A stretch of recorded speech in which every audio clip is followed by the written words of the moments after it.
Assalamualaikum warahmatullahi wabarakatuh.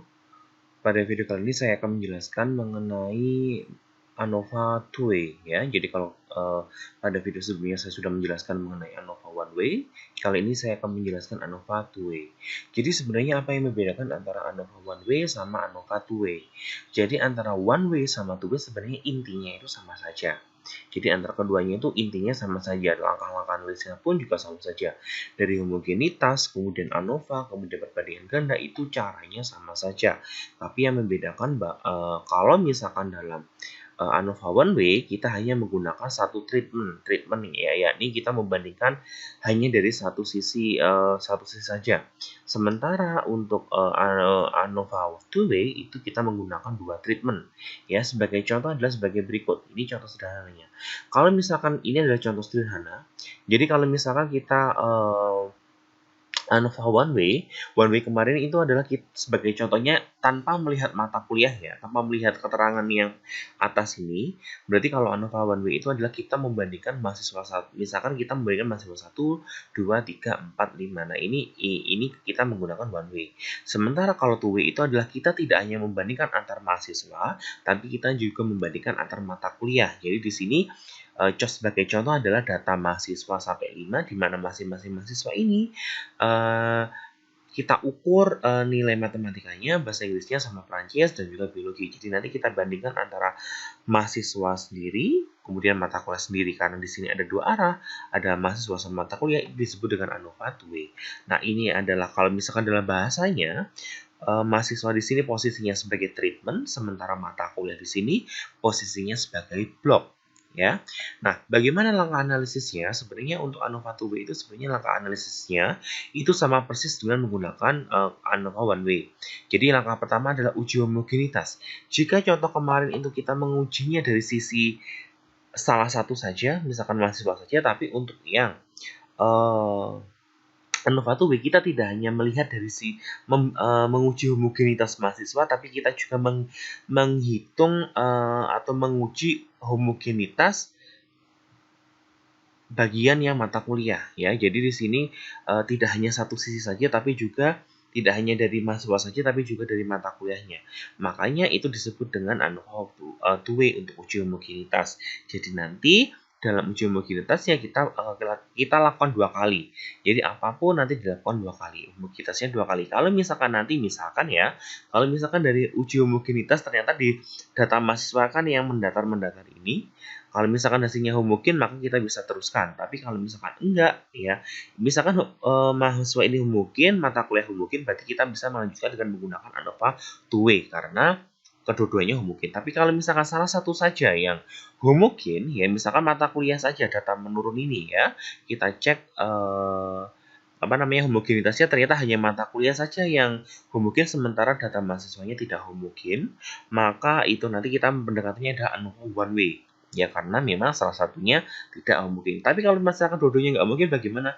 Ya sudah stop. Jadi kita tidak perlu melakukan pengujian baik ANOVA one way maupun two way. Nah, berikut ini. Nah, ini adalah rumusnya. Saya kira teman-teman di sini sudah mencatat pada materi yang kemarin. Jadi tidak perlu saya jelaskan ulang karena caranya pun sebenarnya sama saja. Nah, terus kemudian ini adalah ANOVA two-way ya. Analisis varian dua arah atau analisis ANOVA two-way. Jadi di sini adalah sebagai treatmentnya. Jadi yang kita perhatikan dalam analisis varian dua arah itu adalah kita memiliki dua percobaan, dua perlakuan ya, di mana salah satunya adalah treatment, kita sebut sebagai treatment, salah satunya adalah blok. Jadi kita ingin menguji apakah antar treatment ini, antar baris mendatar ini sama atau enggak. Kemudian kalau dari blok itu berarti yang kolomnya ini apakah sama atau tidak. Nah, itu yang akan kita uji. Nah, untuk yang treatment ya, treatment. Jadi kalau berarti ini mahasiswa tadi ini adalah treatmentnya, ini adalah bloknya. Nah, langkah pertama yang kita perlu lakukan adalah kita menghitung total terlebih dahulu secara mendatar ya. Ini adalah Y1 totalnya kalau kita jumlah Y11 sampai Y1L, ini adalah totalnya disebut Y1 dot. Kalau 2 ini berarti totalnya adalah Y2 dot. Sampai misalkan treatmentnya K, berarti di sini kalau misalkan sebagai contoh berarti ini K-nya adalah 5. Berarti nanti totalnya adalah YK dot, total mendatar. Nah, terus kemudian kalau menurun bagaimana totalnya? Kebalikannya, kalau di sini Y1 dot, kalau menurun menjadi Y dot 1. ya untuk membedakan Y.1, Y.2, Y.3 sampai Y.L. Nah, ini kalau Y.dot berarti nanti kita total ini semuanya kita total menjadi Y.dot. Atau yang mendatar Y1 dot sampai Y.L ini kita total menjadi Y.dot. Ya, terus berikutnya adalah sumber varians. Nah, ini teman-teman harus perhatikan kalau kemarin ada treatment error sama total, tapi di sini ada treatment block error sama total, ada tambahannya. Terus kemudian kemarin ada JK sama RK ya. JK sama kayak SS atau sum square, jumlah kuadrat sama kayak sum square atau SS. Di sini MS adalah mean square. Kemudian nilai F hitungnya ada 2. Kenapa kok ada 2? Karena yang kita uji tidak hanya treatment tapi juga block. Ya, di sini contohnya adalah DF, ini ada degree of freedom. Nilainya adalah K-1, B-1, ini adalah rumusnya ya. Apa itu K, apa itu B? K itu adalah banyaknya treatment, B itu adalah banyaknya blok. Jadi di sini kalau banyaknya treatment ada 5, K-nya ada 5, B-nya ada 4. Paham ya? Terus kemudian langkah berikutnya adalah kita isi SS, ini simbolnya adalah SS kayak huruf T ini ya. Kalau saya perbesar, nah, ini adalah SS tau, SS block. T di sini adalah kayak simbol T ini menyebutnya adalah tau, ini menunjukkan treatment.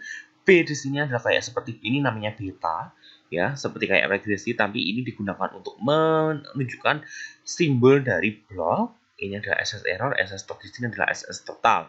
Sementara MS tau ini namanya MS tau ya. Jadi jangan kok beda kemarin jika sama RK ini sama saja sebenarnya jika sama kayak SS. Lagi-lagi ya saya jelaskan jika sama kayak SS, RK sama kayak MS. Rumusnya MS tau bagaimana? Iki SS dibagi K-1. Yang ini bagaimana? SS beta dibagi B-1. MSE yang mana? SSE dikurangi yang ini, N min K min B plus 1. Kalau F hitung, MS tau dibagi MSE, kalau F itu 2, MS beta dibagi MS error. Nah, sementara ini adalah rumusnya. SS tau rumusnya adalah YI dot kuadrat, ya, nanti kalau kita total kuadratnya dulu, baru dibagi B, banyaknya blok ya, dikurangi Y dot kuadrat dibagi N. Kalau SS beta bagaimana? 1 per K sigma YIJ, Y dot J kuadrat dikurangi Y dot kuadrat dibagi N. Kalau SS error sama kayak SS total, dikurangi SS tau dikurangi SS, ditambah SS beta kita jumlahkan dulu, baru nanti SS total dikurangi penjumlahannya. SS total berarti nanti data masing-masing KB dikuadratkan, kemudian dijumlah, hasil penjumlahnya dikurangi Y dot kuadrat dibagi N. Nah, wes, ini kalau MS sama ya tadi yang sudah saya jelaskan. Kemudian kalau misalkan hasilnya tolak H0, maka langkah berikutnya adalah kita lakukan uji perbandingan ganda. Nah, ini adalah bentuk hipotesisnya. Hipotesis treatment H0-nya adalah seperti ini. Theta 1, tau 1 sama dengan tau 2 sampai sebanyak treatmentnya ada berapa tadi ya. Kemudian sama dengan 0, H1-nya adalah ini. Kemudian alfanya ditentukan oleh peneliti. Kemudian kita lihat dari F hitung 1. Kemudian dibandingkan sama F tabel. Ya, F tabelnya di sini. F tabelnya ini dibandingkan dengan derajat bebasnya adalah K-1 dengan N-K min B plus 1. Terus ya, sementara yang hipotesis blok pun sama saja. Nah, ini adalah perbandingannya, kita tetap menggunakan yang kemarin. Jadi kalau perbandingannya ini sebagai contoh, kalau misalkan kedua-duanya hasilnya menunjukkan bahwa antara mahasiswa ini ternyata kita uji treatment, oh ternyata treatment antara mahasiswa 1, 2, 3, 4, 5 ternyata beda.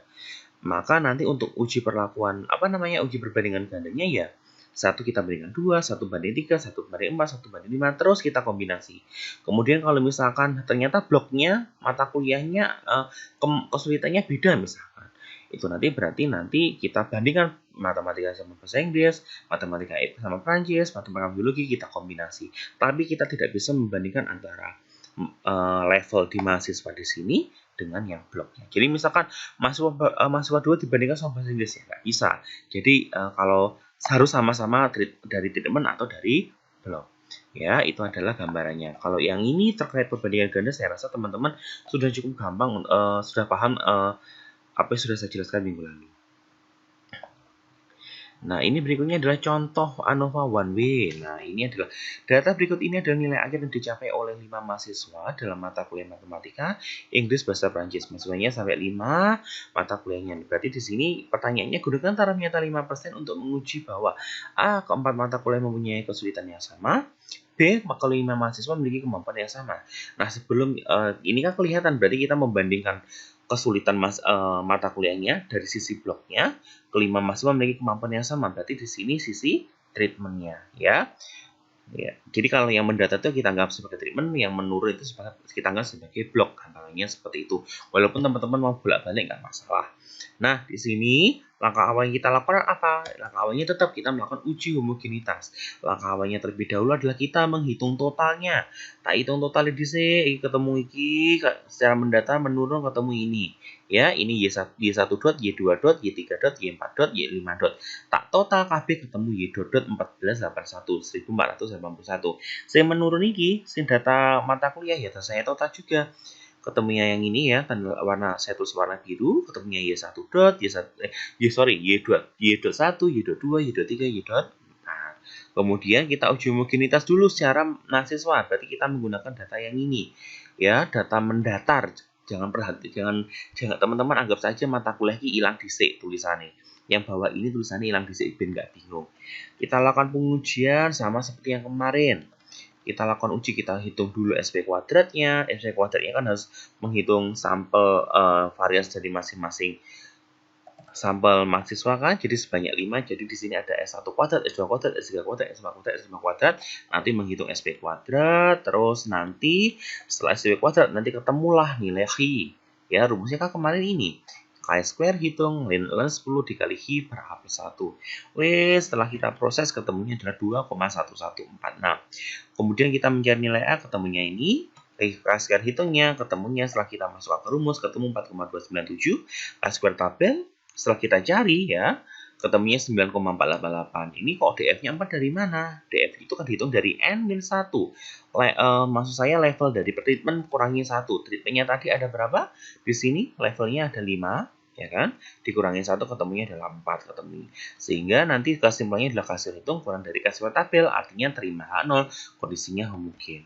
Dengan cara yang sama untuk homogenitas mata kuliah tapi datanya pakai yang menurun ya, maka nanti ada 4 di sini S4 kuadrat, nggak sampai S5 karena di sini kenapa? Data yang menurun ini kan kita hanya menggunakan 4 blok ya, 4 level blok matematika, bahasa Inggris, Prancis sama biologi.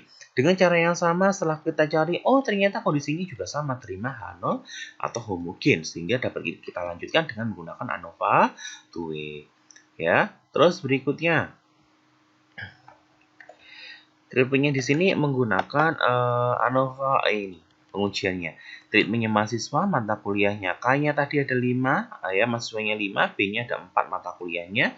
Ya, kita masukkan Y1 dot kuadrat, kita masukkan yang kakaknya SS tadi. Yang total mendatar, ketemu Y dot kuadrat bagi N, N-nya 20. Kenapa 20? Data awalnya kan sebanyak 20.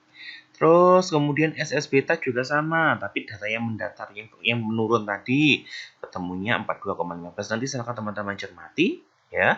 SS totalnya data masing-masing di kuadrat ya, ketemunya ini, kemudian kita kurangkan ketemu SS semuanya.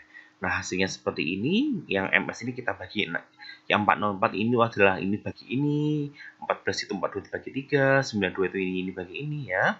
Sehingga nanti sudah ketemu nilai F hitung 1 sama F hitung 2. Baru kita masukkan ke hipotesis mata kuliah. Hipotesis mata kuliah tadi kan blok ya. Jadi kita menggunakan F hitung yang kedua.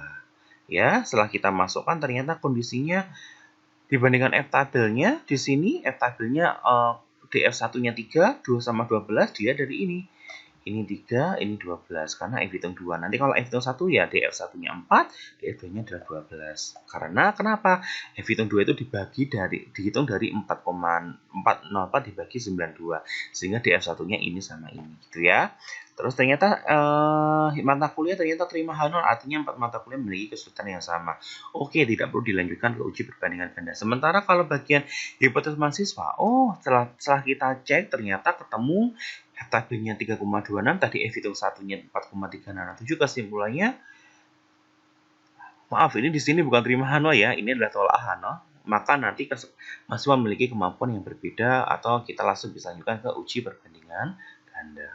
Ya, itu tadi adalah penjelasan saya mengenai uji ANOVA